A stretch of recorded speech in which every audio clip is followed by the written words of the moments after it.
Raging Gale by James Ryan. Read by the author. Part the 176. Heaving 2. When Hope heard the boom, she wasn't sure if she'd finally fallen asleep or not. "Damnation!" she heard Abigail call. "But what?" Hope asked. "The two up and about now." "Are we under attack?" Charity asked. "Worse. There's thunder and she sounds close." Hope twirled herself from the hammock, grabbed what was at hand for her modesty, and headed out on the main deck. The skies were dark, not quite the dead of night, but in no way resembling any time the sun would be in the sky. The suggested shapes of the clouds, half hiding in the shadows, threatened more with what they kept from their observers than what they revealed between streaks of lightning flaring every so often.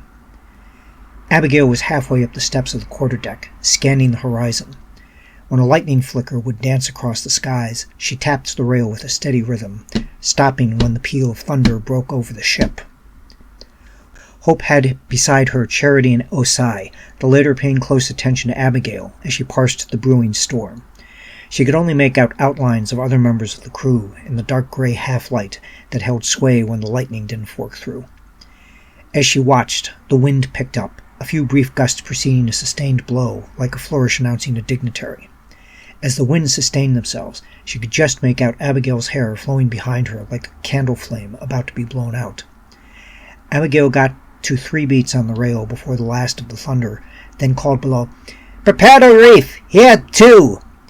"Ready the reefing lines!" Osai relayed commands of 4, calling above the wind to those men whose faces Hope could not make out. "What can we do to help?" Hope asked him. "We?" Charity asked. "Be ready to grab on the line he's gathering," Osai replied to Hope, pointing out Garland in the gloom. "When the time comes, grab hold with him and the rest to lower the gaff." Hope cast a brief look over her shoulder to watch Abigail head for the tiller, latching herself to it with a line. "How bad is this going to get?" Hope asked Osai. "You were not with us when we nearly capsized off Dominique, were you?" "No. I would say this is not as bad as that, but for you that would be of little comfort," he noted as he scanned the skies. At that moment, the boom creaked as the wind pulled taut the mainsail. The gale started to yaw with sudden jolts as the stern and bow thunked in opposite directions. Hope felt the force flow through her legs, wanting to knock her down like a 9-pin. "Not as bad as Dominique?" "No, that one was definitely much worse." As she righted herself, she heard a snap forward. The crew cried out as they flailed about in the gloom.